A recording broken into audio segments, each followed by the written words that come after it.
Chapter 4 sorting materials into groups. Students, आज हम chapter 4 पढ़ने वाले हैं जिसमें हम जानेंगे अलग अलग तरह की मटेरियल के बारे में और उन सबको हम क्लासिफाई करेंगे या फिर कहें तो डिफरेंशिएट करेंगे अलग अलग तरह की उसके प्रॉपर्टीज के हिसाब से कि कौन सा मटेरियल क्या कहलाता है, ठीक है, और उनका कहाँ कहाँ पे इस्तेमाल है। लर्निंग आउटकम्स, क्या क्या सीखेंगे इस चैप्टर को पढ़ने के बाद हम। थिंग्स अराउंड अस, हमारे आसपास कौन सी चीजें होती हैं। क्लासिफिकेशन ऑफ मटेरियल्स, के क्लासिफाई करते हैं मटेरियल्स को, मतलब कि ग्रुप में बांट देते हैं। मैटर, मैटर क्या चीज होती है। प्रॉपर्टीज ऑफ मैटर, ठीक है, क्या क्या खासियत है मैटर की।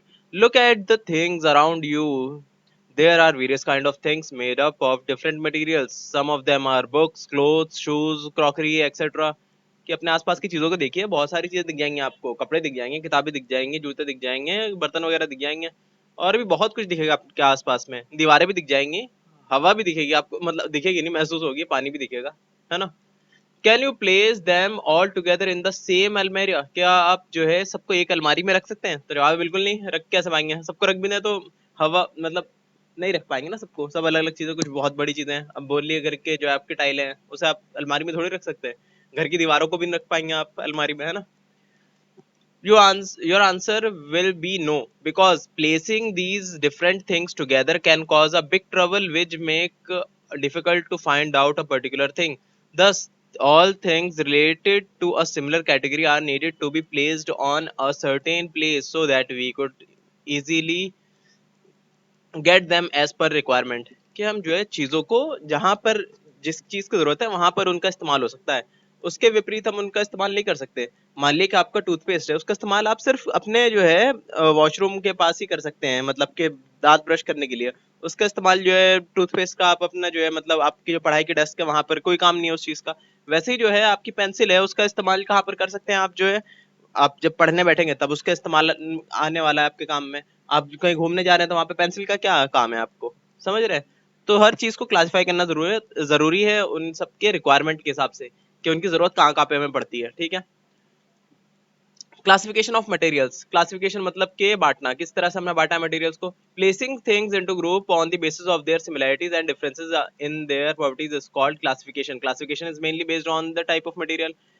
क्लासिफिकेशन आमतौर पे किस चीज की कोई चीज बनी है ना उस चीज पर करी जाती है। जैसे टेबल किस चीज की बनी है, वुड की बनी हुई है और लोहे की बनी हुई है, या कहे तो मेटल की। ग्लास, ग्लास का ही बना होता है ना, ये पीने का ग्लास है, ये बना हो सकता है वैसे स्टील का ही बना हो सकता है, और कहीं कहीं पे तो वुड का भी बना होता है, और प्लास्टिक का ही बना हो सकता है, या फिर ग्लास का भी बना हो सकता है, मतलब शीशे का। बुक्स जो है पेपर की बनी होती है आमतौर पे तो, और बकेट, बकेट जो है प्लास्टिक का हो सकता है या फिर मेटल का हो सकता है।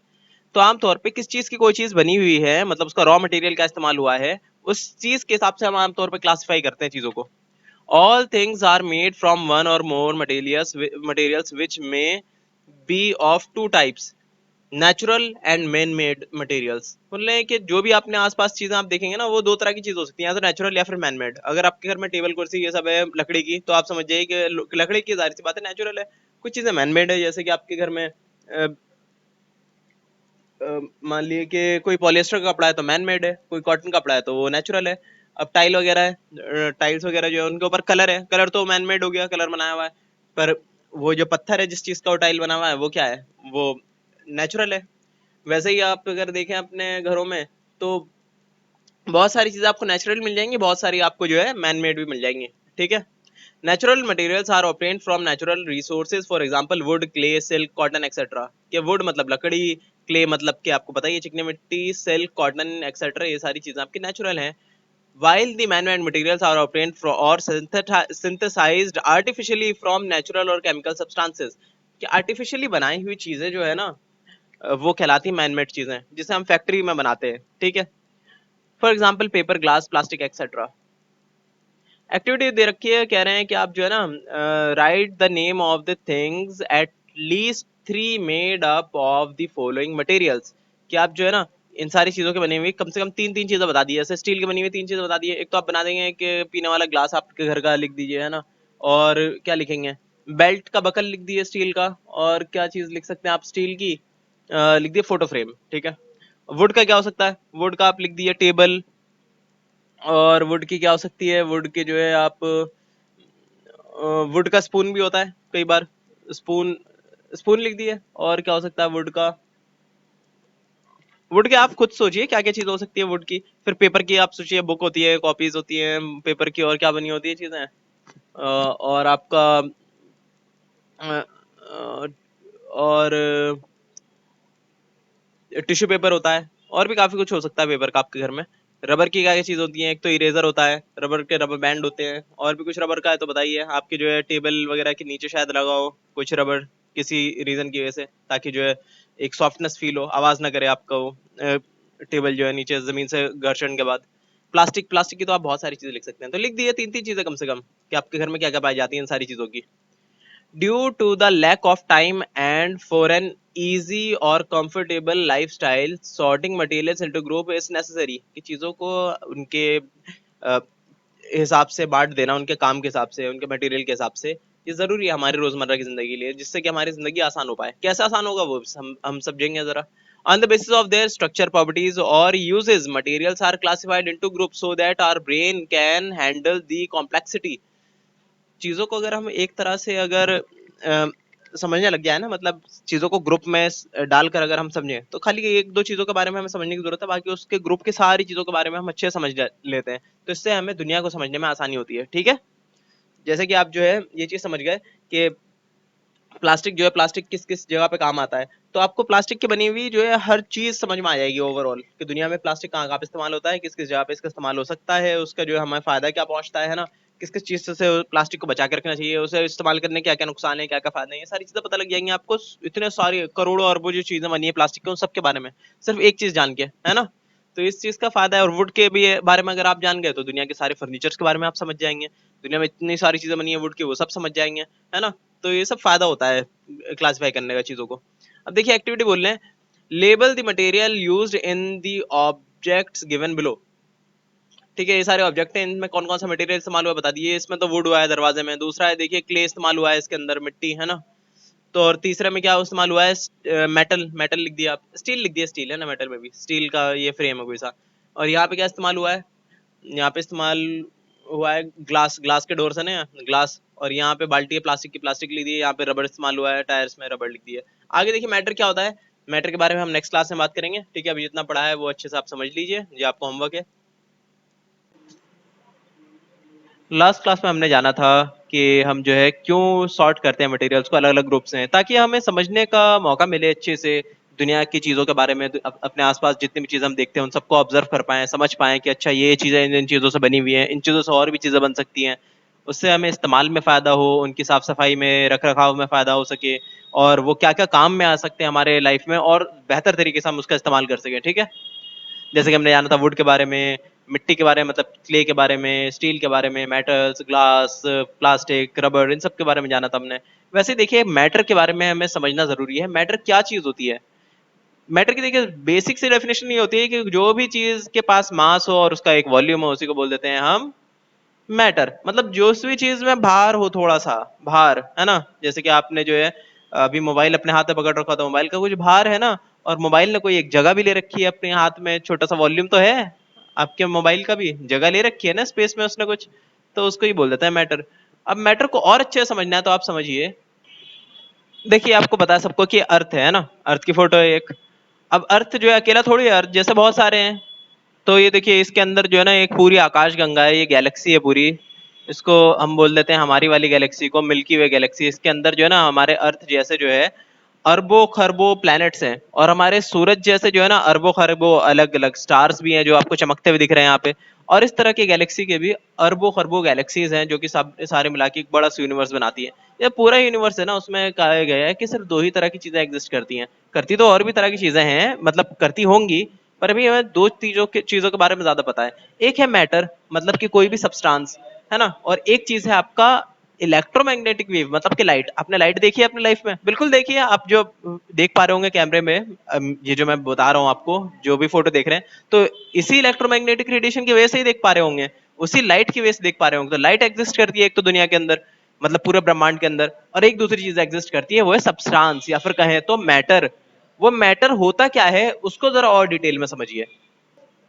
देखिए आप अपने आसपास की कोई भी चीज को देखिए, चाहे तो आप अपने हाथ को ही देख लिए, या फिर अपने घर को, या फिर इस पूरी दुनिया में कोई भी ऑब्जेक्ट जिसे आप छू सकते हो या नहीं, या फिर महसूस भी कर सकते हो, जैसा हवा वगैरह।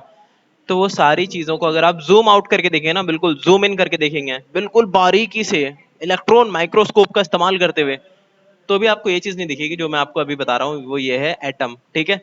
इतना सूक्ष्म होता है कि जिसे आज तक कभी देखा ही नहीं गया है, इतना छोटा है। पर हमने अलग अलग तरह के टेस्ट करे जिससे हमें पता चला कि ये चीज एग्जिस्ट करती है। तो इस तरह का होता है कुछ एटम देखने में, ठीक है। अगर देख पाए हम कभी तो इस तरह का दिखेगा हमें एटम, बहुत ही छोटा, बहुत ही छोटा जो है सूक्ष्म चीज होती है एटम। ये बोलते हैं कि इतना छोटा है कि इनडिविजिबल है, इसे तोड़ा ही नहीं जा सकता, इतना ज्यादा छोटा है। पर हमें नए साइंटिफिक रिसर्च के हिसाब से पता चला है कि नहीं नहीं, डिविजिबल है ये भी, और ज्यादा छोटा टुकड़ा में हो सकता है। फिलहाल हम जानते हैं कि हर चीज बनी हुई है इसी तरह के एटम्स से। पर एटम्स की भी अलग अलग वैरायटी होती है। अब देखिए, आप मार्केट में कपड़ा लेने जाए तो कपड़ा क्या खाली एक ही तरह का मिलता है? कपड़ा तो हजारों तरह के मिल जाते हैं। वैसे ही एटम भी आते हैं अलग अलग तरह की वैरायटी के, जिससे पूरी दुनिया बनी हुई है। तो कुल मिला के 100-110 तरह की वैरायटी है कुछ पूरे ब्रह्मांड में एटम्स की। उन्हीं अलग अलग तरह की वैरायटी के जो एटम्स हैं वो अरबों खरबों अमाउंट में मौजूद है। अरबों खरबों भी बहुत छोटा मैंने नंबर बताया है। बिलियंस ऑफ बिलियंस इस तरह के एटम्स तो सिर्फ आपके फिंगर टिप में होंगे। तो समझिए आपके बॉडी में कितने सारे एटम्स हैं अलग अलग तरह के, ठीक है। और पूरे वर्ल्ड में कितना होगा, पूरे वर्ल्ड के अंदर, और पूरे यूनिवर्स में कितना होगा, बस इसका अंदाजा हम लगाना बड़ा मुश्किल है ना। बहुत बड़ा इनकॉम्प्रिहेंसिबल टाइप का ये, जिसे हम फादम नहीं कर सकते अपने छोटे से दिमाग के अंदर। तो इतना ज्यादा एटम्स है पूरे ब्रह्मांड में। तो ये जितने भी एटम से मिलकर चीजें बनी हैं, जिसे हम छू सकते हैं, जिसे हम महसूस कर सकते हैं, उन सारी चीजों को मैटर कह दिया गया है। हर चीज को। अभी सॉलिड भी शेप में हो सकता है, लिक्विड भी शेप में हो सकता है, चाहे तो गैसियस शेप में भी हो सकता है। आप जो अपने घर पे टेबल देख रहे हैं वो भी मैटर है, जो पानी आप पी रहे हैं वो भी मैटर है, जो हवा आप छोड़ रहे हैं मुंह के अंदर से या फिर सांस ले रहे हैं वो भी मैटर है। जो भी चीज को आप छू सकते हैं, महसूस कर सकते हैं, वो सारी चीजों को मैटर कहा गया है। अब आप ये मत सोचिएगा फीलिंग, ये गुस्से की फीलिंग है तो फीलिंग ये मैटर है क्या? तो नहीं, फीलिंग की मैटर नहीं है। फीलिंग को आप कभी छू नहीं सकते ना। जिस चीज को आप छू सकते हो वो सारी चीजें मैटर है, ठीक है। उसी मैटर की बहुत ही सिंपल सी डेफिनेशन दे रखी है इन्होंने। क्या बोल रखा है? As we know, things are classified on the basis of the type of their materials. Different kind of materials possesses different properties. However, there are two properties which are common to all materials, that is the mass and volume. बोल रहे हैं कि material में दो चीजें हमेशा common पाई जाती हैं, वो है मास और वॉल्यूम। कि उसके अंदर मास होगा। मास मतलब उसके अंदर की क्वांटिटी, मतलब नंबर ऑफ एटम होंगे उसके अंदर, कुछ ना कुछ एटम का होना उसी को बोल देते हैं मास है उसके अंदर, समझ गए।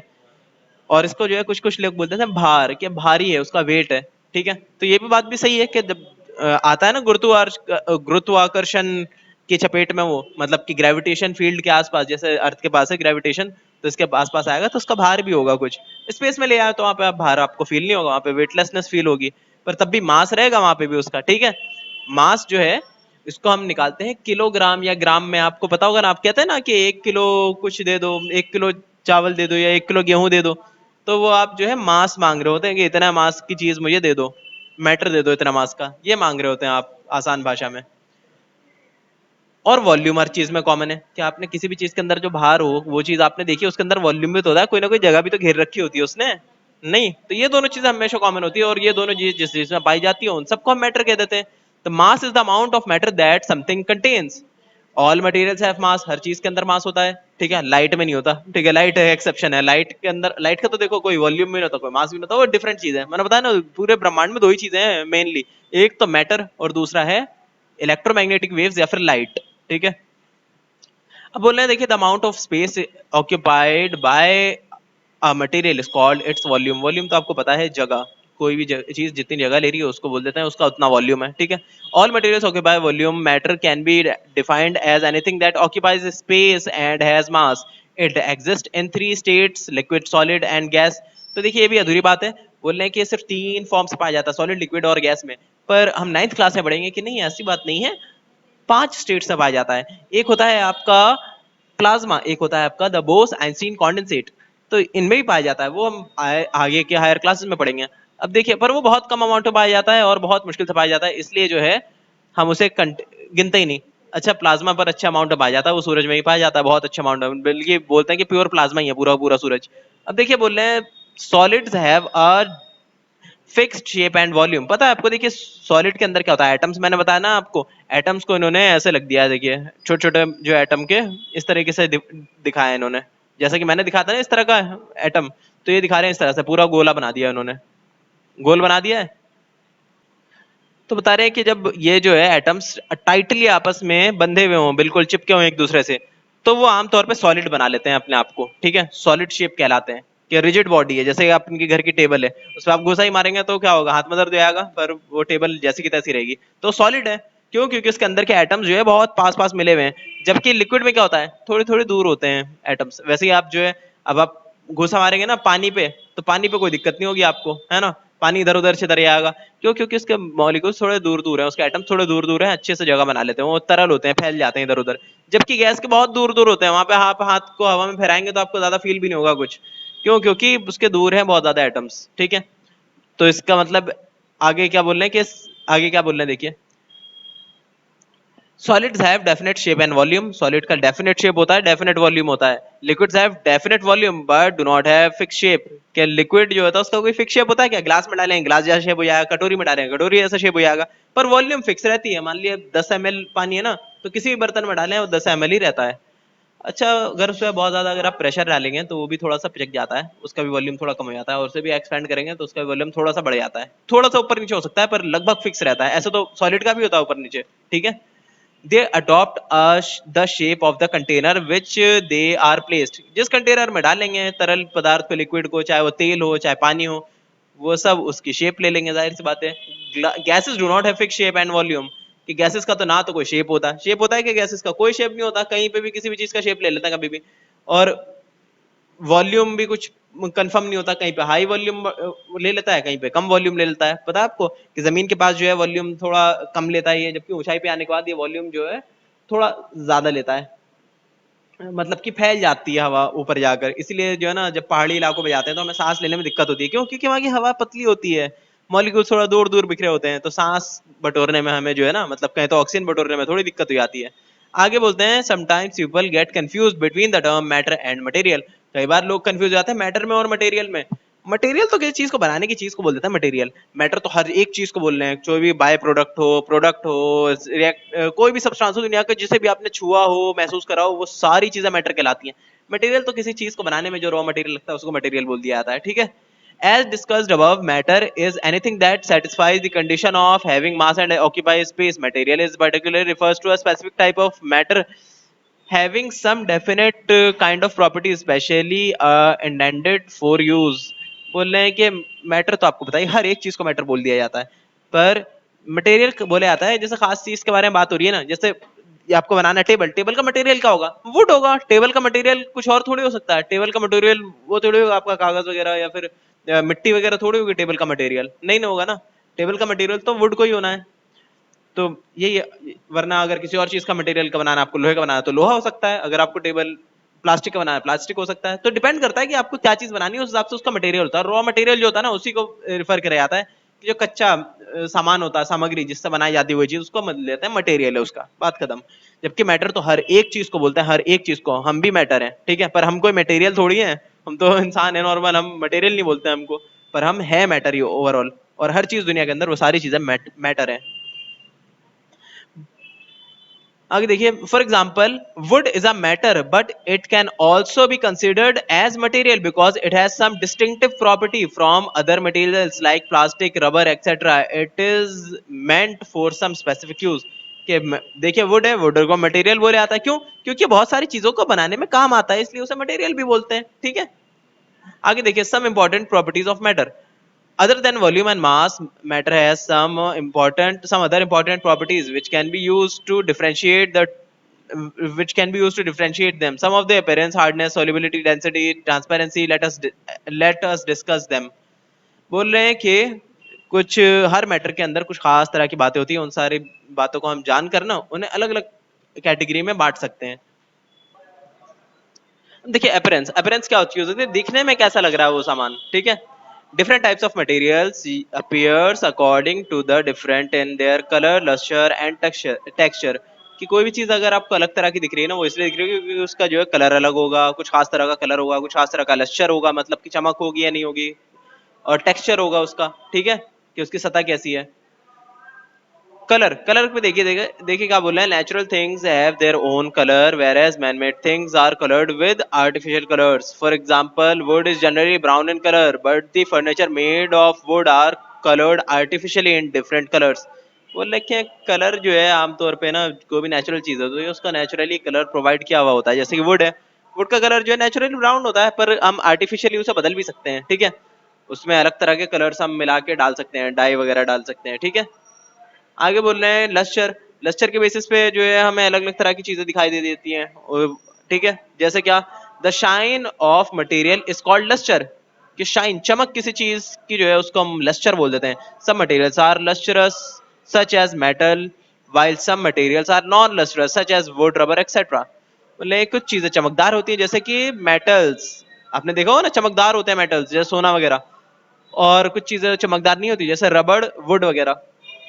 टेक्सचर, टेक्सचर क्या होता है? Texture is a visual characteristic of a surface which can B rough और स्मूथ, कि वो देखने में कैसा लग रहा है उसका टेक्सचर, ठीक है, कि वो स्मूथ है उसका सतह जो ऊपर की है, या फिर जो है ऊपर की सतह उसकी खुरदुरी है, या किस तरह की शेप की है, मतलब महसूस कैसी हो रही है छूने से वो और देखने से उसकी सतह, उसे बोल देते हैं उसका टेक्सचर, ठीक है। जैसे कि टेक्सचर देखिए सिल्क का कैसा लग रहा है, स्मूथ लग रहा है, वूल का कैसा लग रहा है, थोड़ा खुरदुरा सा लग रहा है, पर ये भी है अलग तरह का, इसमें भी कुछ खास बातें दोनों की अपनी अपनी। तो इसी को बोलते हैं texture. The roughness and smoothness is the texture of the surface of any material which is felt by touching, के टेक्सचर के भी अलग अलग तरह के पॉइंट्स होते हैं, आमतौर पे छू कर जो है ना आप उसके रफनेस और स्मूथनेस को पहचान सकते हैं कि वो कितना ज्यादा खुरदुरा है या कितना ज्यादा स्मूथ है। For example silk is smooth to touch while wool is rough, ठीक है। आगे कह रहे हैं कि अच्छा यहाँ पे फोटोज देख लिए, गोल्ड है, ये सिल्वर है, ये वुड है, ये रबड़ है, देखिए ये दोनों से वुड और रबड़ चमक नहीं मार रहे जबकि सिल्वर और गोल्ड चमक कर रहे हैं।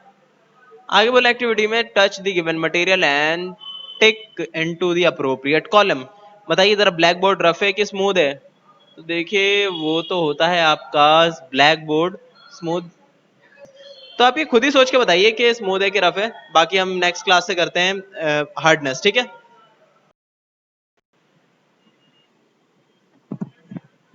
देखिए लास्ट क्लास में हमने जाना था कि अलग अलग तरह के सब्सटेंस होते हैं और मतलब अलग अलग तरह की चीजें होती है हमारे आसपास, और उन सबको हम अलग अलग तरह से डिफरेंशिएट कर देते हैं ना, कैटेगराइज कर देते हैं। सबसे पहले देखा था हमने अपीयरेंस के बेसिस पे कि दिख कैसे रहा है वो, उसके बेसिस पे जरा अलग अलग छांटते हैं जरा, कि मतलब उसका टेक्सचर कैसा है, वो शाइन कर रहा है कि नहीं कर रहा, उसका कलर कैसा है ना। अब आप बताइए जरा कि टेक्सचर बताइए इन सब चीजों का। ब्लैक बोर्ड का टेक्सचर कैसा होता है? रफ होता है स्मूथ होता है? तो थोड़ा सा रफ होता है, तो रफ में डाल दिए आप। सैंड पेपर रफ होता है, और एसएससी पता नहीं क्या लिख रखा है इन्होंने, सैक क्या होता है? आगे देखिए फेदर, फेदर होता है सॉफ्ट, रबर होता है, रबर देखिए असल में देखिए रबर जो है ना, आप सोचें कि थोड़ा स्मूथ सा ही होता है सरफेस उसका, पर उसके ऊपर जो है ना अगर आप देखें गौर से तो मतलब हाथ फिरा कर देखें ना तो हाथ आसानी से फिसलेगा नहीं, बल्कि पकड़ लेगा और जकड़ लेगा, तो जिस भी चीज पे आपका हाथ ना फिसले समझ जाइए कि वो रफ है, तो रबर भी आपका रफ, ठीक है। और अच्छा सैक जो है ना, थैली को बोल देते हैं आमतौर पर किसी, तो थैली आमतौर पर पॉलिथीन की होगी या पेपर की होगी, दोनों ही स्मूथ होती है, तो स्मूथ पे आप लगा सकते हैं टिक। अब सिल्क, सिल्क क्या है? जाहिर साथ स्मूथ है। वुड रफ है, और ब्रिक्स, ब्रिक्स है आपका रफ, ठीक है। आगे देखते हैं हार्डनेस का। हार्डनेस, हार्डनेस तो आपको बताइए जो चीज हार्ड हो, आसानी से मुड़े ना तोड़े ना, जैसा का तैसा रहे वो, आप उस पर खरोच भी मारे तो भी उस पर कुछ ना हो। Some materials are compressed easily while some are difficult to compress, कुछ चीजों को आप दबा सकते हैं आसानी से जैसे रबड़ वगैरह, कुछ चीजों को आप आसानी से नहीं दबा सकते, जैसे ग्लास, ग्लास नहीं दबा सकते ना आप, तभी तो ग्लास होता है हार्ड होता है आपका, उसमें टेम्पर्ड ग्लास नहीं लगाते जो कि काफी हार्ड होता है, जल्दी टूटता नहीं है। It is because of the hardness of material, soft or slightly hard materials are compressed while hard materials are not. For example, metal rods cannot be bent easily whereas a paper can, कि paper आसानी से, paper hard नहीं होता sir, आसानी से आप मोड़ तोड़ सकते हैं, जबकि मेटल की रॉड को नहीं कर सकता, मेटल हार्ड हो गया, पेपर सॉफ्ट हो गया, तो ये पेपर सॉफ्ट है मोड़ रखा है, मेटल की शीट को नहीं कर पाते इतनी आसानी से, आप फोड़ लिया फिर मेटल की रॉड को। आगे बोलते हैं सॉल्युबिलिटी, सॉल्युबिलिटी की कौन सी चीज पानी में घुल सकती है उस चीज को बोलते हैं सॉल्युबिलिटी, ठीक है। सॉल्युबिलिटी आप खुद से पढ़िए, आपका होमवर्क है। स्टूडेंट्स हमने लास्ट क्लास में पढ़ा था मैटर के बारे में कि मैटर जो है लिक्विड में भी हो सकता है, सॉलिड में भी हो सकता है, गैस में भी हो सकता है, ये डिपेंड करता है कि उसके अंदर के जो मॉलिक्यूल्स हैं या कहें तो एटम्स है वो कितनी दूर है। और हमने जाना था कुछ प्रॉपर्टीज के बारे में मैटर की, जैसे कि उसका अपीयरेंस मतलब देखने में कैसा है, कलरफुल है, लस्ट्रस है, टेक्सचर कैसा है उसका। और फिर हमने जो है हार्डनेस जानी थी कि कोई चीज हार्ड है तो उसे आप मोड़ तोड़ नहीं सकते जल्दी, कोई चीज हार्ड नहीं है सॉफ्ट है तो उसे आप मोड़ सकते हैं, जैसे पेपर। अब हम देखते हैं solubility. Solubility मतलब कि कोई चीज किस चीज में कितना घुल सकती है उसको बोलते हैं solubility. Solubility is the ability of a substance to dissolve. In the process of dissolving, the substance which is being dissolved is called a solute, and the substance in which the solute is dissolved is called a solvent. A mixture of solute and solvent is called solution. बहुत ही आसान चीज बोल रहे हैं कि मान लिया कि नमक है और पानी है, तो नमक जो है जब आप पानी के अंदर मिला रहे होंगे ना, तो उस नमक को कहा जाएगा सॉल्यूट, ठीक है, जो कम मात्रा में उसको सॉल्यूट कहा जाता है। और जिस चीज के अंदर हम मिला रहे होते हैं जैसे कि पानी, तो उसको बोला जाता है सॉल्वेंट, ठीक है। तो और इन दोनों के मिक्सचर को बोल देते हैं हम सॉल्यूशन, कि आपने पानी के अंदर नमक डाल दिया तो नमक और पानी का सॉल्यूशन बन गया ना वो, ठीक है। और सोल्युबिलिटी बस उसी को बोलते हैं कि घुल जाने की क्षमता, कि पानी के अंदर नमक घुल सकता है क्या, तो बिल्कुल सॉल्यूबल है पानी के अंदर नमक, तो हो गया। अब उसकी भी सॉल्युबिलिटी होगी, मान लीजिए कि आप जो है ना पानी के अंदर जो है एक गिलास पानी है, ठीक है, आपने उसमें 1 चम्मच डाल दिया नमक तो घुल जाएगा बिल्कुल, 2 चम्मच डाल दिया फिर भी घुल गया, 3 चम्मच डाल दिया फिर भी घुल गया। अब 4 चम्मच डालने जाएंगे ना तो पता लगा घुला ही नहीं, वो नीचे बैठ गया, जमा हो गया जाके। तो क्या पता लगा कि इसकी सॉल्युबिलिटी कितनी है पानी के अंदर नमक की, तो 3 चम्मच प्रति ग्लास, ठीक है। मतलब एक ग्लास में सिर्फ 3 चम्मच ही डाल सकते हैं आप नमक, 3 या उससे कम। 3 से ऊपर करेंगे सॉल्युबिलिटी खत्म, इसकी फुल सॉल्युबिलिटी है इसकी 3 चम्मच तक की, उससे ज्यादा की नहीं सॉल्युबिलिटी, उसके बाद वो इनसॉल्युबल हो जाएगा, समझ गए। तो सॉल्युबिलिटी क्या होता है, ability of a substance to dissolve, ठीक है। हर सब्सटेंस का अलग अलग सॉल्युबिलिटी होती है। अब रेत की तो पानी के अंदर कोई सॉल्युबिलिटी है ही नहीं, और मिक्स ही नहीं होगा, है ना, जाहिर सी बात है। कुछ चीजें ही खास चीजें ही खास चीजों से सॉल्युबल रहती हैं, हर चीज के अंदर सॉल्युबल नहीं होती, है ना। जैसे पानी के अंदर आप जो है तेल डाल दिए, सॉल्युबल है क्या, नहीं है, उसके अंदर मिक्स ही नहीं होगा, समझ गए। आगे क्या बोल रहे हैं, देर अब बोले diamond is the hardest which can be use to cut the glass. देखिए ये ऊपर के बारे में बात कर रहे हैं, हार्डनेस के बारे में। डायमंड जो है सबसे हार्ड चीज मानी जाती है धरती के ऊपर, जो ग्लास को काटने में भी काम आता है। There are numerous materials that are soluble in water, कि पानी के अंदर बहुत सारी चीजें सॉल्युबल, ठीक है। पानी के अंदर आप जो है नमक डाल दिए, चीनी डाल दिए, और भी कितना सारे तरह की चीजें हैं जो आप मिक्स कर देंगे पानी के अंदर, कितने सारे तरह के कलर्स हैं वो सब मिक्स हो जाते हैं पानी के अंदर। The materials that dissolve in water are called soluble materials. आमतौर पर ये पानी के अंदर चीजें घुल जाती है ना, तो उनको सॉल्युबल मटेरियल क्या दिया जाता है, कि मिक्स हो जाने वाले material. For example sodium chloride मतलब कि नमक, baking soda, sugar, ammonium salt and gases such as chlorine, oxygen etc.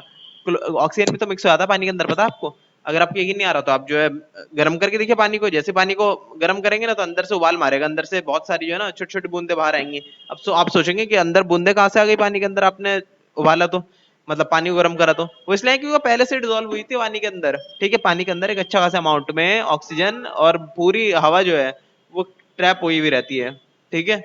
तो वो बाहर निकल जाती है जैसे ही ऊपर से उसे आने का मौका मिलता है ऊपर, जैसे हम गर्म करते हैं तो, क्योंकि गर्म होकर फैल जाती है हवा, फैलने के बाद ऊपर सीधे।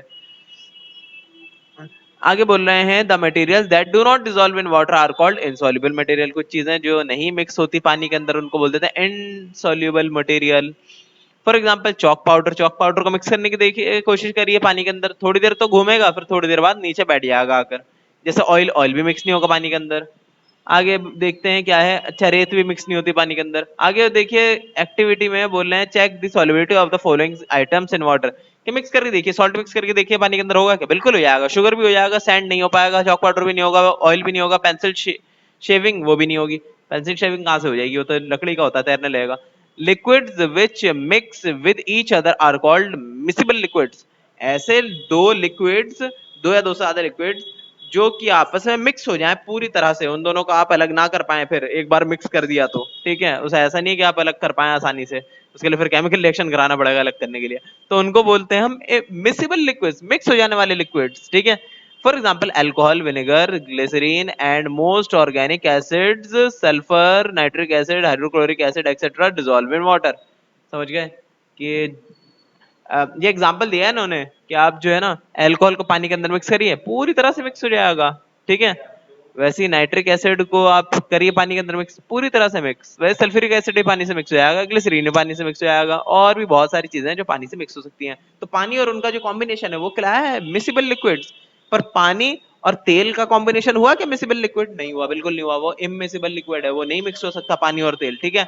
पर इसके अलावा बहुत सारी चीजें हैं जैसे अल्कोहल, विनेगर, ये सब मिक्स हो जाता है पानी के अंदर, उन्हें क्या देते हैं मिक्सिबल लिक्विड्स। आगे देखिए liquids that do not mix with each other are called immiscible liquids. जाहिर सी बात है इमिसिबल का उल्टा इमिसिबल, नहीं मिक्स होने वाले liquids. For example kerosene oil, cooking oil, petrol and other organic liquids are insoluble in water.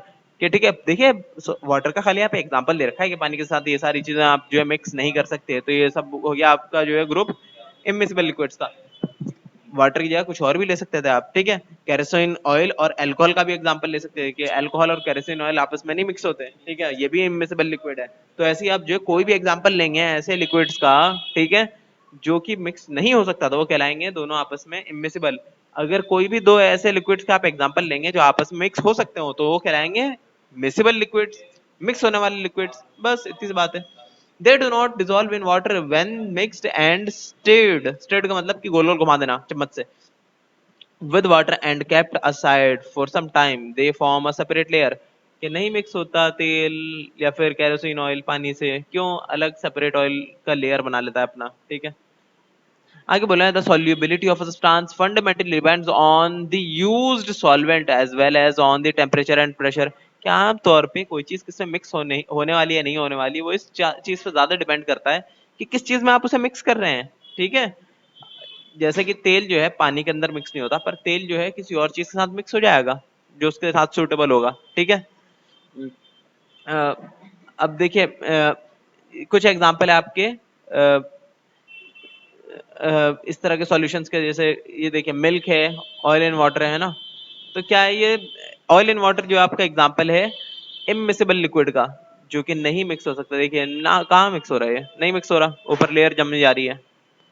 और मिल्क के अंदर देखेंगे तो काफी सारी चीजें मिक्स हो गई हैं आपस में, कुछ भी चीज अलग अलग लेयर तो नहीं दिख रही। अलग अलग लेयर दिखाने के लिए आपको क्या करना पड़ेगा, इसे घाटना पड़ेगा, मतलब अच्छे से उसे जो है मिक्स करना पड़ेगा ताकि वो अलग हो जाए, ठीक है। मतलब अच्छे से उसे गोल गोल घुमाते हैं ना, तो इसकी भी टेक्निक होती है बहुत सारी इसमें लेयर अलग अलग करने की, ठीक है। फिलहाल तो ये मिक्स हुआ हुआ है। आगे देखिए एक्टिविटी में बोल रहे हैं with the help of your teacher check the solubility of the given common liquids in water. Coconut oil को पानी में मिक्स करने की कोशिश करिए, नहीं हो सकता, ठीक है, नहीं होगा, immiscible. Kerosene immiscible. Dettol liquid miscible, Dettol liquid mix हो जाता है अच्छे से पानी के अंदर, आपने देखा हो तो।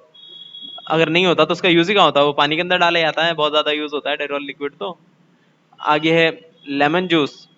लेमन जूस मिसिबल है, मिक्स हो जाता है अच्छे से पानी के अंदर, आप नहीं पीते lemon juice.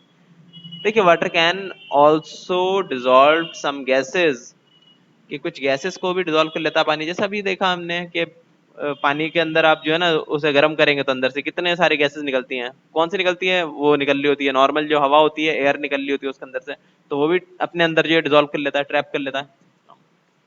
Water normally contains dissolved oxygen which makes it possible for fish and other animals that live under water to survive।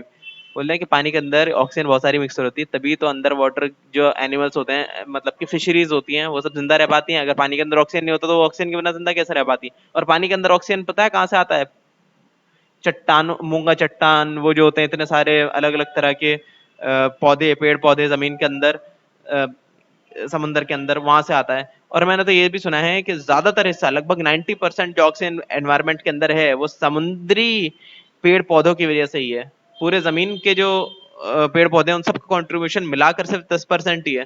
सोचिए इतना ज्यादा अमाउंट में समुद्री जो भी होते हैं पेड़ पौधे वो काम आते हैं हमें, तो इतना सारे ऑक्सीजन जाती कहाँ है, पहले तो उसमें जाती होगी ना समुद्र के पानी में, फिर वहां से आती होगी बाहर ऑक्सीजन में उसके बुलबुले, बाहर हवा में उसके बुलबुले। आगे बोल रहे हैं, देखिए क्या बोल रहे हैं, aerated soft drinks have carbon dioxide dissolved in them which makes them fizzy। बोल रहे हैं कि देख रहे हैं इतने सारे मिरिंडा, कोक, पेप्सी, ये सब जो दिख रहा है इसके अंदर आप जब खोलते हैं फिस आवाज आती है ना, फिजी फिजी आवाज आती है इसके खोलने से। खोलने के बाद इसका ढक्कन क्यों आती है, क्योंकि इसके अंदर ना धक्का मार मार के ना घुसा घुसा के इसके अंदर जो है डाल रखा होता है उन्होंने गैस। कौन सी गैस डालते हैं, कार्बन डाइऑक्साइड डाल देते हैं। और इस पूरे लिक्विड को हम कार्बोनेटेड वाटर भी बोलते हैं कई बार, कि कार्बन डाइऑक्साइड ठूस ठूस के भर रखा है। तो उससे क्या होता है, पीने में मजा आता है थोड़ा सा, और कुछ नहीं होता। It do you know in marshy space, in marshy places bubbles of methane gas are formed which are seen at the surface because methane gas is not soluble in water। बोले हैं कि मार्शी प्लेसेस ऐसी जगह है जहाँ पे तालाब वगैरह हो, नदी वगैरह हो, उसके साइड वाइड में कहीं पानी जमा होता है ना, तो क्या होता है कि जमीन के अंदर से कई बार मीथेन गैसेस भी निकलती हैं, ठीक है। तो मेथियन गैस जो है क्या होता है कि ट्रैप नहीं हो पाता पानी के अंदर डिजोल्व नहीं होता मीथेन गैस, तो क्या दिखता है हमें सतह पे बुलबुले निकलते हुए। अरे तेरे इतने सारे बुलबुले कहाँ से आ रहे हैं, है ना। आगे बोल रहे हैं activity, take a glass filled with 3/4 of water, मतलब 3/4 भर लिया उसको, मतलब 75% भर लिया उस ग्लास को आप। Dissolve 2 teaspoon of sugar in it, then add 2 spoon of lime juice and stir it well, finally add sodium bicarbonate 2 spoons, you will observe the fizz develop over the surface of glass. बोल रहे हैं कि एक छोटा सा reaction दिया, बहुत ही आसान सा। बोल रहे हैं कि दो एक पानी ले लिया आपने, पानी के अंदर थोड़ा सा दो दो चम्मच आप डाल दिए ये वाला जूस, क्या बोलते हैं, लाइम जूस, मतलब कि नींबू पानी, और 2 चम्मच आप डाल दिए सोडियम बाइकार्बोनेट, ठीक है, और 2 चम्मच आप डाल दिए शुगर। तो आप देखेंगे बुलबुले उठते हैं, क्यों, आपस में रिएक्शन हो गए, रिएक्शन होने के बाद जो अंदर से निकला एक गैस बन गया, गैस मेरे ख्याल से कार्बन डाइऑक्साइड बना होगा, तो वही बाहर निकल गया उसमें से, तो हमें बुलबुले बनते हुए दिखे। आगे बोल रहे हैं डेंसिटी। डेंसिटी क्या चीज होती है, बोलते हैं कि कोई चीज कितनी घनी है ना, उसका घनत्व कितना है, उसको बोलते हैं डेंसिटी। अब आप देखिए एक थर्माकोल ले लिए आप, जो है छोटा सा थर्माकोल, अपने हाथ कितने बड़े साइज का, अब उसका वेट कितना होगा, उसका वेट होगा मुश्किल से 10 ग्राम या 5 ग्राम। जब उतना बड़े साइज का आप लोहा लेंगे ना, उतना बड़े साइज का, जितना बड़े साइज का आपने वो लिया है थर्माकोल, तो पता लगेगा 2-2.5 किलो का है वो। तो ऐसे क्यों, एक है 5 ग्राम का, एक है 2 किलो का, क्योंकि डेंसिटी का फर्क हो गया दोनों में। डेंसिटी बोलते हैं मास पर यूनिट वॉल्यूम, कि एक पर्टिकुलर वॉल्यूम में एक जगह के अंदर कितना ज्यादा मास है उसका, मतलब कि किलोग्राम में आप उसे नापे तो कितना ज्यादा किलोग्राम का है वो, तो वही कहलाता है डेंसिटी, ठीक है। बोलते हैं one characteristic property of matter is density, unlike mass and volume which vary from one object to another, density is an inherent property of a material. Density किस चीज के अंदर होती है, आप किस चीज को दो टुकड़ों में काट दें तो उसका मास जो है अलग अलग हो जाएगा, जाहिर सी बात है ना, दो हिस्सों में बढ़ जाएगा, पर डेंसिटी नहीं बदलने वाली। क्यों, डेंसिटी तो मास पर यूनिट वॉल्यूम है, आपने जब उसे दो जगह पे बांट दिया तो वॉल्यूम भी तो बांट दिया आपने, और डेंसिटी क्या होती है, मास पर यूनिट वॉल्यूम। तो मास भी कम कर दिया आपने, वॉल्यूम भी कर दिया, डेंसिटी उतनी की उतनी रह गई, समझ गए। तो डेंसिटी जो है इनहेरिट रहती है, किसी भी इनहेरिट प्रॉपर्टी है किसी भी मटेरियल की, वो चीज चेंज नहीं होती है, आप उसे काट दें या फिर उसे बेंड कर दें, कोई भी चीज कर दें तब भी। अब देखिए बोले, a ton of copper and a copper coin have drastically different masses and volumes but identical densities। बोल रहे हैं कि इतने सारे कॉइन्स आप देखते हैं कॉपर के, है ना, सिक्के होते हैं बहुत सारे अलग अलग तरह के, कॉपर के बने होते हैं, स्टील के भी बने होते हैं, तो वो सब देखेंगे शेप भी अलग होगा, वेट भी अलग अलग होगा। 5 के सिक्के का जो है अलग वेट होता है, 2 रुपए के सिक्के का अलग वेट होता है, पर अगर दोनों सेम चीज के बने हो, मान लीजिए दोनों स्टील के बने हो या दोनों कॉपर के बने हो, तो दोनों का ना डेंसिटी सेम ही रहने वाला है। क्यों, क्योंकि मटेरियल तो सेम है और मटेरियल की डेंसिटी चेंज नहीं होती, ठीक है। अच्छा चेंज हो जाएगी अगर आप उसे बहुत ज्यादा गर्म कर देंगे या बहुत ज्यादा ठंडा कर देंगे, ऐसा खींच के उसका वॉल्यूम वगैरह बढ़ा दिया आपने कुछ करके, उसमें बहुत सारे अलग तरह की चीजें, तो बात अलग है, ठीक है। पर आमतौर पे जैसे का तैसे रहता है डेंसिटी। डेंसिटी का क्या है तरीका नापने का, density is defined as the amount of mass in a standard unit of volume and is expressed in the unit of kilogram per cubic metre, ठीक है। किलोग्राम पर क्यूबिक मीटर या फिर मास पर यूनिट वॉल्यूम के हिसाब से नापा जाता है, ठीक है। डेंसिटी देखिए मास पर यूनिट वॉल्यूम या फिर D is equal to m/v। ये सब इतना समझने की जरूरत नहीं है, बस ये समझिए कितना भार है पर्टिकुलर जगह के अंदर, उसको बोलते हैं डेंसिटी, ठीक है। मतलब आपका मास जो है नापा जाता है आमतौर पे क्यूबिक मीटर या क्यूबिक सेंटीमीटर में, ठीक है। तो उसके अंदर कितना मास है उसको बोल देते हैं डेंसिटी। जैसे आपका बताऊं मैं कि डेंसिटी जो है पानी का कैसे निकालेंगे, पानी आमतौर पे 1000 किलो का होता है 1 मीटर क्यूब में, 1 मीटर क्यूब का मतलब होता है 1000 लीटर, 1000 लीटर में 1000 किलो होता है, मतलब 1 लीटर का वेट कितना हुआ पानी के, 1 किलोग्राम, और होता है ना ऐसा, ऐसे ही तो होता है, थोड़ा सा कम होता है 1 किलोग्राम से, मैं एक आइडिया बता रहा हूँ, पर ऑलमोस्ट इतना होता है। तो यही होती है डेंसिटी, पानी की डेंसिटी चेंज नहीं होती आराम आराम से, कोई इतनी आराम से, है ना। अगर से गर्म कर दें तो डेंसिटी चेंज हो जाएगी, वरना वैसी की वैसी रहने वाली है। तो डेंसिटी बोलता है मास पर यूनिट वॉल्यूम, एक पर्टिकुलर जगह में कितना ज्यादा भार है या कितना ज्यादा मास है उसका, उसी को बोल देते हैं हम density. When an object is placed in a liquid of lower density, the object sinks। बोल रहे हैं कि किसी ऑब्जेक्ट को आप जो है रख देंगे उससे कम डेंसिटी वाले लिक्विड के अंदर, तो वो चीज डूब जाएगी। जैसे लोहा है, लोहा जो है ज्यादा डेंसिटी का होता है पानी से, है ना, समझ रहे हैं आप, ज्यादा डेंसिटी का होता है, ज्यादा भारी होता है वो। सेम अमाउंट ऑफ वाटर ले लिया और सेम अमाउंट ऑफ लोहा ले लिया, लोहा ज्यादा भारी होगा, लोहे का बट्टा, है ना, जबकि पानी इतना भारी नहीं होगा, तो पानी के अंदर लोहा क्या डूब जाएगा, जाहिर सी बात है। अब कुछ लकड़ियां होती हैं जो कि क्या होती हैं, कम डेंसिटी की होती हैं, तो पानी में वो तैरेंगी, ठीक है। आप जो सेम अमाउंट लकड़ी का लीजिए बहुत हल्का होगा, जबकि सेम अमाउंट पानी का लेंगे वो थोड़ा सा भारी होगा, तो इसलिए वो चीज तैरेगी। तो बेसिक तरीका होता है कोई चीज तैरेगी या डूबेगी ये जानने का, आप बस उसे जो है ना उसकी डेंसिटी पता कर ली है कि डेंसिटी ज्यादा है पानी से कम है, तो पानी में वो चीज तैरेगी या डूबेगी। समझ गए? आगे when it is placed in a liquid of greater density it floats, ये चीज कह रहे हैं। आगे देखिए एक्टिविटी, अब बाकी हम नेक्स्ट क्लास में करेंगे, ठीक है? अभी जितना पढ़ाया उतना आप समझ लिए, कोई डाउट हो तो मुझसे मैसेज करके पूछ लिएगा। तो हमने कल देखा था कि डेंसिटी क्या होती है। आज हम देखते हैं जरा एक्टिविटी। एक्टिविटी में बोल रहे हैं कि आप जो है ना कुछ चीजें ले लिए, जैसे लेदर बॉल, प्लास्टिक की mug, pen, eraser, shirt, T shirt, iron ball, ये सब, इन सबको आप जो है ना एक बाल्टी पानी में डुबाने की कोशिश करिए। अब देखिए कुछ चीजें डूबेंगी, कुछ चीजें नहीं डूबेंगी, ठीक है? कौन कौन सी चीज डूब रही है और कौन सी नहीं डूब रही है, ये चीज देख लिए बस। आगे बोल रहे हैं व्हाट यू लर्न, ट्रू और फॉल्स बता दिए। All things are made from only one material, क्या हर चीज एक ही चीज से बनी हुई है? जवाब नहीं, फॉल्स। आगे देखिए ऑल मटेरियल्स हैव सम मास, तो ट्रू, हर मटेरियल में कोई ना कोई मास होता है। आगे liquids have fixed volume but no fixed shape, liquids का फिक्स वॉल्यूम होता है पर कोई फिक्स शेप नहीं होता, ट्रू, ये तो ट्रू है। आगे देखिए metal rod can be compressed easily, metal की रॉड आसानी से कंप्रेस की जा सकती है, दबाई जा सकती है, तो फॉल्स, नहीं आ सकता ऐसा। Oil is soluble in water, oil जो है मिक्स हो सकता है पानी में, तो फॉल्स, नहीं हो सकता। Objects having lower density sinks, कि कम डेंसिटी वाले जो मतलब कम घनत्व वाले जो ऑब्जेक्ट हैं वो सिंक हो सकते हैं क्या, डूब सकते हैं? नहीं डूब सकते। वो ज्यादा डेंसिटी वाली चीज में आप डालोगे कम डेंसिटी वाली की इसको, तो तैरने लग जाएगा, तो ये भी हो जाएगा फॉल्स। आगे देखिए match the following soluble substance, देखिए जोड़ दिए जरा। सबसे पहले सोल्यूबल सब्सटेंस डिसॉल्व्स कंप्लीटली, तो सोल्यूबल सब्सटेंस जो होता है ना मिक्स हो जाते हैं अच्छे से बिल्कुल। और सॉल्यूट, देखिए शुगर और सॉल्ट है एग्जांपल सॉल्यूट का। कोई भी जो कम मात्रा में होती है ना, दो चीजों को हम मिलाते हैं तो उसमें जो कम मात्रा वाली चीज होती है उसको हम सॉल्यूट बोल देते हैं। आमतौर पे शुगर या फिर सॉल्ट आप पानी के अंदर मिलाते हैं ना, पानी होता है बहुत सारा और शुगर होता है थोड़ा सा और सॉल्ट भी, तो उसको सॉल्यूट कह दिया जाता है। जो भी चीज मिलाई जाती है उसे सॉल्यूट बोलते हैं, ठीक है? आगे देखिए इनऑर्गेनिक एसिड क्या होगा, सल्फ्यूरिक एसिड, ठीक है?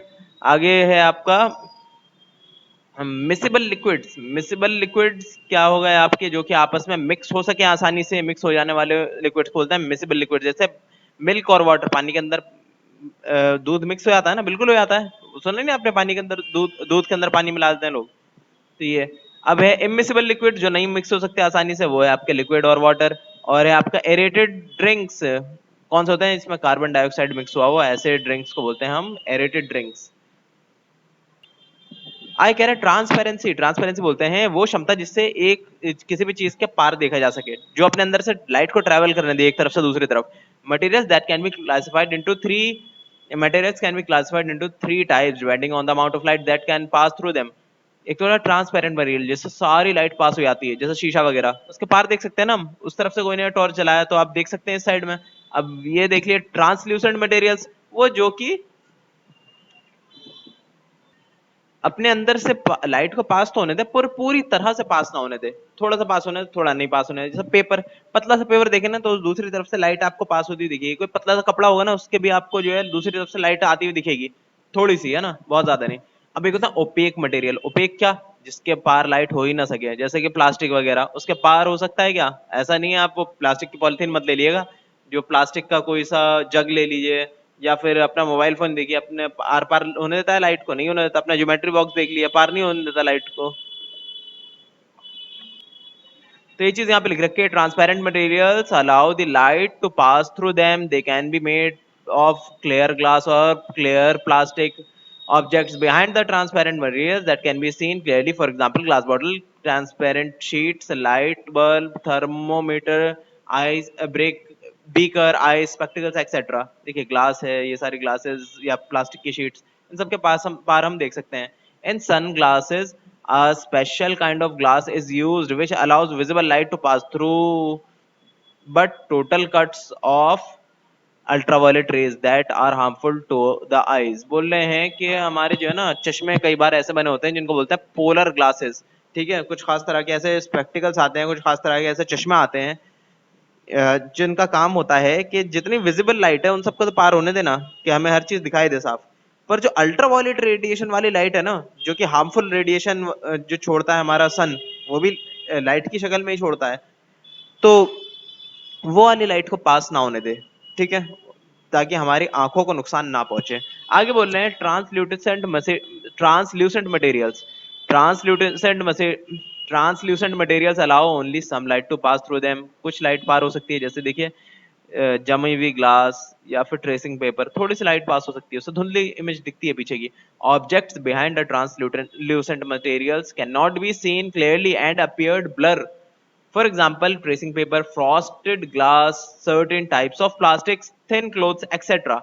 अब क्या ओपेक मटेरियल जिसके पार हम नहीं देख सकते, do not allow any light to pass through them, a shadow form and the other behind an opaque material can not seen at all. बोल रहे हैं कि ऐसी चीज होती है जिसके सामने आप खड़े हुए हैं ना, लाइट के सामने शैडो बनती है। ग्लास के सामने शैडो थोड़ी बनती, उसका तो आर पार दिखता है सीधे। तो ऐसी चीजों के सामने शैडो बनती है जिसके पार हम नहीं देख सकते। और क्या बोल रहे हैं, इसका कुछ एग्जांपल है जैसे wood, rubber, metals, some plastic clothes, some plastics और क्लोथ्स एक्सेट्रा। आगे बोल रहे हैं एक्टिविटी में बताइए कि इन सारी चीजों में कौन कौन से ट्रांसपेरेंट हैं, कौन से ट्रांसलूसेंट और कौन से opaque. Tin foil opaque, soft drink translucent, थोड़ा सा पार होने देता है ना अपने आर पार वो सॉफ्ट ड्रिंक्स लाइट को। एम्प्टी बॉटल ट्रांसलूसेंट, आप ट्रांसपेरेंट ही बोल सकते हैं एम्प्टी बॉटल को, पर इतना क्लियर नहीं दिखता तो ट्रांसलूसेंट कर दिएगा। Window glass transparent. अच्छा मैं एक बात बताऊं, दुनिया में कोई भी ऐसी चीज नहीं है जो पूरी तरह से ट्रांसपेरेंट हो, हर चीज जो है ना ट्रांसलूसेंट ही अल्टीमेटली। कोई भी चीज ऐसी नहीं है जो हर 100% लाइट को पास होने दे, थोड़ा सा स्कैटर कर देती है, इधर उधर कर देती है लाइट को, ठीक है। आगे देखते हैं butter paper translucent, would sheet, पर फिर भी हम जो है ऐसा समझने के फॉर्म में कि बहुत ज्यादा कोई ट्रांसल्यूसेंट है ना, उसे हम ट्रांसपेरेंट बोल देते हैं। आगे tissue paper translucent, tracing paper translucent, ठीक है। और packing cover of bread, bread की कवर जो है वो ट्रांसपेरेंट होती है। आगे देखते हैं अब हम एक्सरसाइज करेंगे नेक्स्ट क्लास में, अभी जितना पढ़ा है उतना समझ लीजिएगा अच्छे से, ठीक है।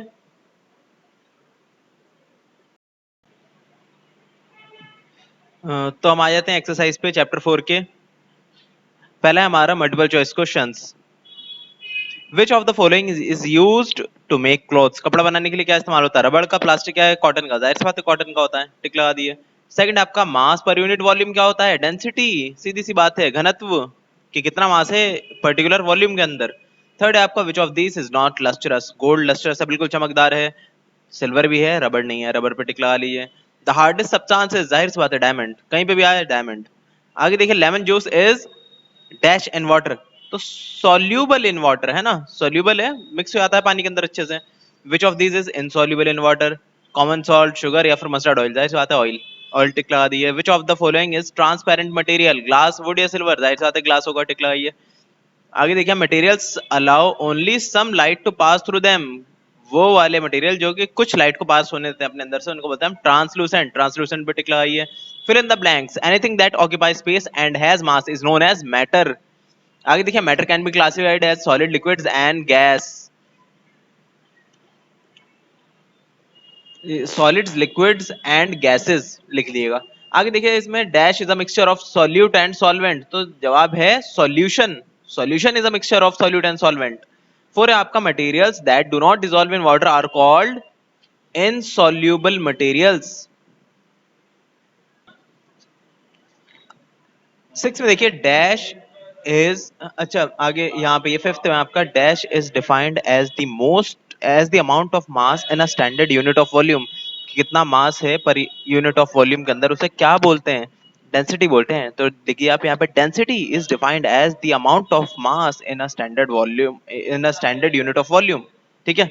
मास पर यूनिट वॉल्यूम को ही हम बोल देते हैं डेंसिटी। सिक्स देखिए dash is material allow only some light to pass through them, translucent, translucent कुछ लाइट को पास होने देता है सिर्फ अपने अंदर से। Wood, rubber, metal, clothes are example of dash materials, solid materials, सारी चीजें सॉलिड है ना, वुड, रबर, मेटल, क्लोथ्स, तो लिखिए solid materials. Right, T for true and F for false. पहला आपका all materials have same properties, सारे materials की सेम प्रॉपर्टीज होती है क्या, नहीं, फॉल्स। सेकंड आपका the amount of space occupied by material is called its volume, कि कितनी जगह ये घेर रहा है स्पेस में, मतलब खाली जगह में, उसको बोल देते हैं उसका वॉल्यूम, तो ट्रू, सही बात है ये। आगे थर्ड आपका solubility is the ability of substance to dissolve, true, solubility बोलते हैं किसी सब्सटेंस की एबिलिटी कि वो डिसॉल्व हो सकता है कि नहीं, कितना ज्यादा डिसॉल्व हो सकता है, ये भी एबिलिटी होती है। कुछ चीजें बहुत जल्दी डिसॉल्व होती है, कुछ चीजें थोड़ी देर में डिसॉल्व होती हैं, तो जो बहुत जल्दी डिसॉल्व होती है उसको बोलते हैं, उसकी सोल्युबिलिटी बहुत ज्यादा है, हाई है, ठीक है। आगे देखिए 4 में, oxygen gas is soluble in water, true, oxygen gas soluble होती है पानी के अंदर। आगे है liquids which mix with each other are called immiscible liquids, तो गलत, नहीं, मिसिबल लिक्विड्स होते हैं जो मिक्स हो जाते हैं आपस में, मिसिबल नाम भी है, मिक्स हो जाने वाले लिक्विड्स है ना, तो वो कहलाते हैं मिसिबल लिक्विड्स। इमिसिबल का तो मतलब होता है जो ना हो सके मिक्स, तो ये फॉल्स आ गया यहाँ पे, ठीक है। 6 आपका mustard oil dissolves in water, false, mustard oil नहीं मिक्स होता पानी के अंदर। Density is an inherent property of the material, true, कि एक मटेरियल की अंदरूनी प्रॉपर्टी है डेंसिटी, आप उसे काट के छाट के तोड़ मरोड़ के उसे चेंज नहीं कर सकते किसी मटेरियल की प्रॉपर्टी को, इस प्रॉपर्टी को मतलब डेंसिटी को, इनहेरेंट है वो पहले से ही है उसके अंदर, मतलब अंदरूनी है वो हिस्सा, उसे आप आसानी से नहीं बदल सकते।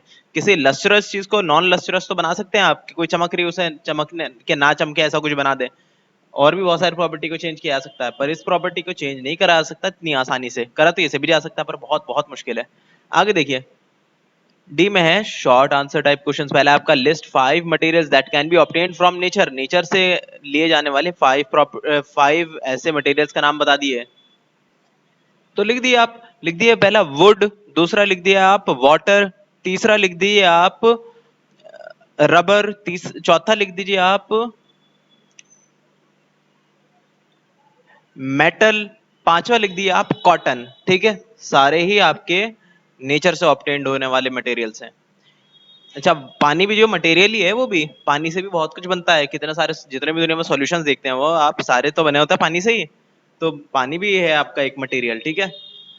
इन व्हाट वेज और in what ways all matter alike, किस तरह से सारे मेटल्स एक जैसे प्रॉपर्टी है, ऐसी कौन सी प्रॉपर्टी जो हर मैटर के अंदर पाई जाती हो, हर एक सब्सटेंस के अंदर दुनिया में, पूरा ब्रह्मांड में, तो वो है, तो इसका आंसर आप लिखिए all matter occupies space and has mass, बस, all matter occupies space and has mass, हर मैटर जो है ऑक्यूपाई करता है स्पेस को और उसके पास होता है मास, यही है इसके अंदर खासियत जो सब में होती है। What do you understand by transparency, transparency का मतलब क्या है? It is the ability of a substance to let the light pass through it, ये एबिलिटी है किसी सब्सटेंस की जो कि पास होने दे उसके अंदर से लाइट को, बस, इट इज कॉल्ड ट्रांसपेरेंसी।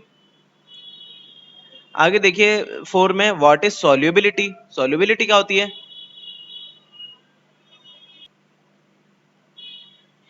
इसका तो आंसर बहुत ही आसान है, बोल दिए, it is the ability of a substance to dissolve in water, जो पानी के अंदर डिसॉल्व हो जाए उसको बोल देते हैं सॉल्युबिलिटी। वैसे सॉल्युबिलिटी का ना इससे भी ज्यादा बड़ा मीनिंग है, इससे भी ज्यादा बड़ी डेफिनेशन है इसकी, पर फिर भी आप अभी के लिए ये आंसर लिख दिए, ठीक है, क्योंकि आपकी बुक में भी इतना ही लिखा हुआ है। आगे देखिए लॉन्ग आंसर ऑफ क्वेश्चंस में पहला है आपका write some common properties of material, material की कुछ कॉमन प्रॉपर्टीज बता दीजिए आप,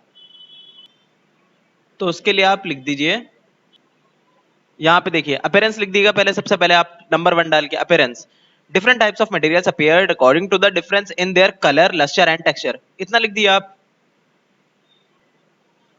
सेकंड पार्ट डाल के लिखिए आप हार्डनेस, हार्डनेस लिखने के बाद यहां से लेके यहां तक लिख लिए इस छोटे सा पैराग्राफ को, बस।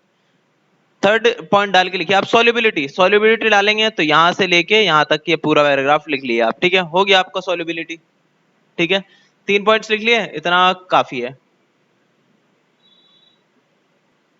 नहीं चौथा पॉइंट भी डाल लिया आप, चौथा पॉइंट में आपका डेंसिटी, डेंसिटी की भी यहाँ से लेके यहाँ तक का लिख लिया बस, है ना, फॉर्मूला लिखने की जरूरत नहीं नीचे का कुछ भी, मतलब फॉर्मूला तो है ही नहीं, वही लिखा हुआ है सीधे बस, पर फिर भी आप सिर्फ ये पहला पैराग्राफ लिख लिया यहाँ से यहाँ तक डेंसिटी का, ये 4 पॉइंट डाल के। और फिफ्थ पॉइंट पे आप जो है ट्रांसपेरेंसी को भी डाल दिएगा, ट्रांसपेरेंसी, और यहाँ से लेके यहाँ तक उतार लिएगा ये पैराग्राफ, खाली यहाँ से यहाँ तक, सबको डिफाइन करने की जरूरत नहीं, खाली ये इतना उतार लिएगा तीनों पॉइंट्स, बस ये 2 लाइन उतारनी है आपको, तो होगा आपके टोटल 5 पॉइंट्स, इतना ही लिख लिए, हो गया आपका आंसर। आगे क्या है? थर्ड में आपका व्हाट इज, अच्छा, what are soluble materials and insoluble materials, soluble materials कौन से होते हैं और इनसॉल्युबल मटेरियल्स कौन से होते हैं? तो इसका आंसर बहुत ही छोटा सा है, बहुत ही आसान सा आंसर है, आप लिख दिए the materials that can be dissolved in water are called soluble materials and the materials that can not be dissolved in water are called insoluble materials. हो गया आपका आंसर। थर्ड है आपका what is the difference between miscible and immiscible liquids, give one example of each. तो बहुत अच्छा है, देखिए यहाँ से लेके पूरा पैराग्राफ आप लिख लीजिए, ठीक है। इसमें आप जो है आप बता दिया आपने इसके अंदर कि मिसिबल लिक्विड्स क्या होते हैं जो आपस में मिक्स हो, या इमिसिबल लिक्विड्स कौन से होते हैं आपस में मिक्स ना हो, उसके एग्जांपल भी दे देखे हैं दोनों के, ठीक है। तो यहाँ से लेके आप यहाँ तक इस पूरे पैराग्राफ को लिख लिया, आपका आंसर हो गया। आगे देखिए 4 में, explain why a piece of wood floats on water while a stone settles down. बोले कि क्यों, एक्सप्लेन करिए कि क्यों जो है लकड़ी का टुकड़ा जो है पानी में तैरता है जबकि एक पत्थर का टुकड़ा पानी में डूब जाता है। इसका रीजन लिखिए। It is because the density of the wood is less than the density of water and the density of the stone is more than the density of the water. इतना लिख दिया आपने। आपने कहा कि क्योंकि डेंसिटी कम है वुड की वाटर के मुकाबले और डेंसिटी ज्यादा है स्टोन की वाटर के मुकाबले। इसके आगे आप लिखिएगा, and because we know that